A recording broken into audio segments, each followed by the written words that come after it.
Hello, I'm Louie Peppard, and I live in Lilliput. It's trim every year for the Satire Festival, which I really enjoy. And basically, I'm an architect by profession, and during the recession, 4 years ago, I started off doing what I love doing, which is outdoor cooking and enjoying life. And I started off a little business on the side, doing making bread and boxty and over the open fire as they used to do a long time ago. So I'd like to show you some of the products we now do, and starting off with the very old method of baking in Ireland, which was a cast iron oven called the bastable oven, or the pot oven as it was known in some places. And I've only discovered the art recently of how to bake bread in it. So it takes a lot of experimentation and everything else. And so as I travel around all the heritage shows and I get information from people, especially old people, and they've taught me how to do this, and I'm privileged to be able to still cook in the pot oven. So what I have here now is I have a loaf of spelt bread, which we now manufacture in a unit in Mullingar now, and it's a really healthy bread. It's made with spelt flour, which comes from the old Bronze Age, and it's very low in gluten and high in protein. So I invented this after trial and error, and I've brought up an old recipe which probably goes back a long time, and it's basically a multi-seeds wholemeal spelt. So if you don't mind, I could show you I could just bail out here for a minute and show you open up the pot oven and we'll have a look. It's been in for about 35 minutes, and it can take anywhere between 40 minutes and an hour, depending on the heat of the oven. I also make the mix needs to be very moist, because otherwise it will dry out in the pot oven. So we're going to open up the lid now and have a look, if you don't mind.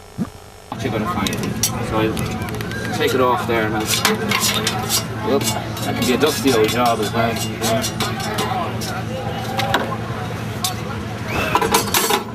Now we'll just have a look in there and see if it's cooked. If it's not, we'll have to put the coals back on.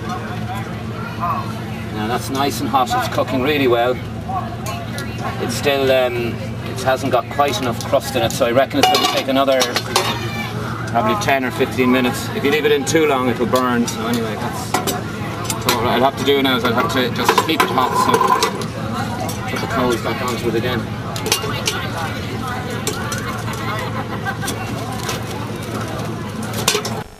Yeah, so I built this now built it up out of scaffolding. This is an old crane which was forged in Westmeath. It's probably forged about 250 years ago, and it's part of a collection which the person who owned it gave it to me about 5 years ago when I heard I wanted to build this display.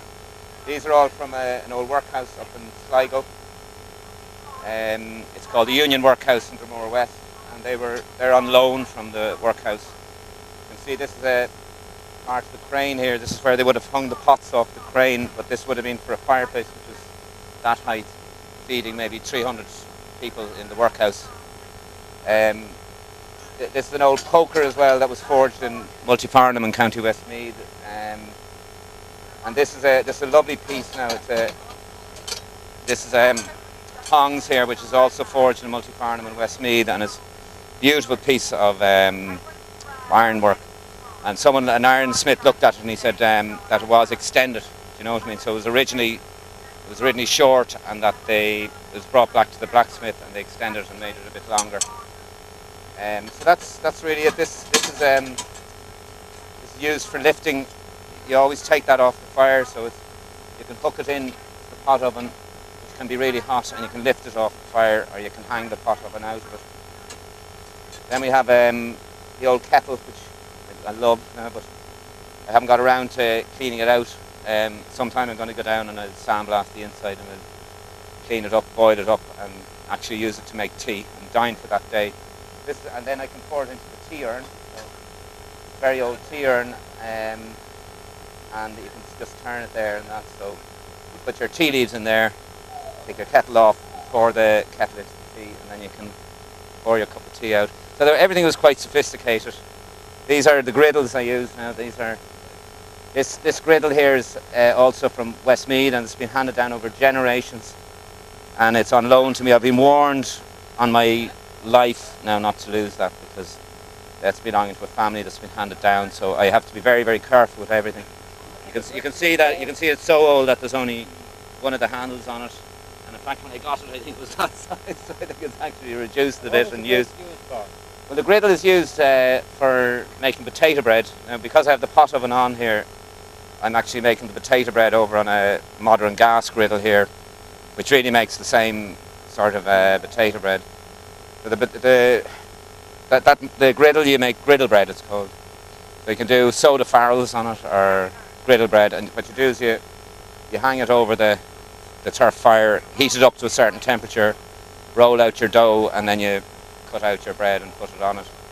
So I've sort of learned the art over maybe 20 years of experimentation and doing heritage days. And I travel Ireland, and especially down the west, and I gather up information, I gather recipes, and then of course I invent my own recipes as well. So out of being an architect by profession, I got around to sort of doing something I love doing and have a passion for, even though I still have a passion for architecture. So anyway, that's my story. I hope you enjoy your bread if you sample some. If you like, I can show you some of the baking process as well, if that's of any